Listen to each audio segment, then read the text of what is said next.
Good morning, this is Brian Medina from Local Visual Entertainment, where we develop custom applications and video games. Our customers are people that want custom applications, and our other customers are our players that play our video games, spend money, and put time into our quality work. And so for our final phase 6, I'm going to go over all the phases we went through for the financing of the company. And so what we did was use different math equations and functions to help direct where we should put our financial decisions in to bring us to a more profitable future. So what we're going to start is with phase 1, where I used functions. I used functions to show different outcomes. No, different parts of LVE. And so what this showed me is how we have one variable can change another variable. And so that was something that I found very interesting.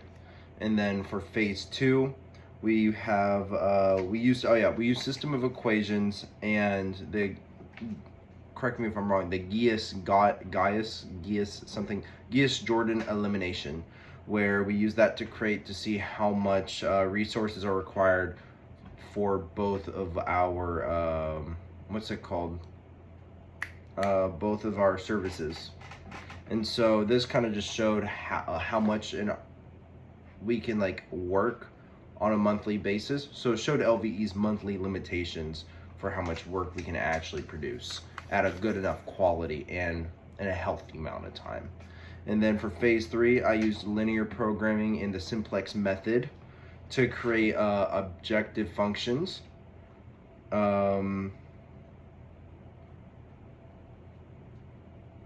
Sorry, brain fart. We used objective functions to find the profit, and we used the constraints to show our limitations. And so this showed, wait.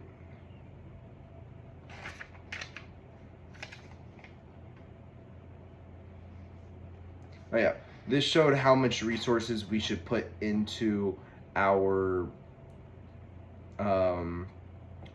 company without it going negative. So if we have too much of something, we might overproduce and not have enough buyers. So we're losing money long term in that manner, compared to if we produce less and we have enough buyers, we're also losing money because we're not making enough. So it's this was a good way to figure out the in between of what's a good median to have for that situation.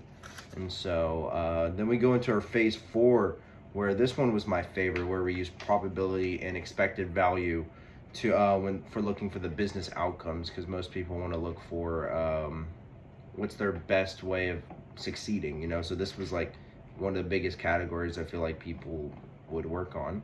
And so what we did was we used expected value to compare the decisions that we have. And so this taught me the outcome of the business and its uncertainty of risks. And so, but it did show the however, that probability can help determine the best decision. And then we get into phase 5, where phase 5, we worked on using revenue, cost, and profit functions. Yes, revenue, cost, profit functions, where we created functions for LVE, and we use the profit function to find the vertex, which the vertex is our max profit. And so then we also determined the domain and range of our function. And then what this helped me do was learn that that the mathematical model, sorry, I can't see what my note was.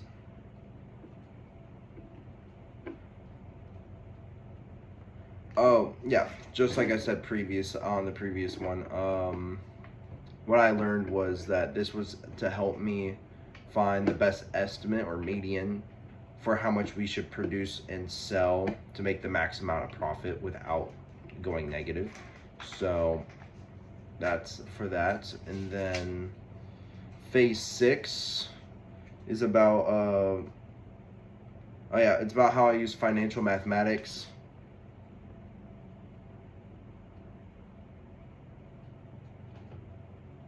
Oh yeah, so I use financial mathematics to determine how much money we can make over time, and we used financial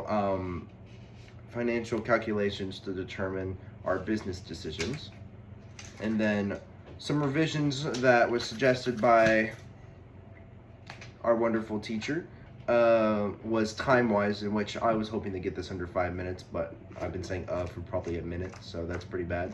But yeah, really is our speaking time on at least mentioned on phase 5. Yeah, mentioned on phase 5.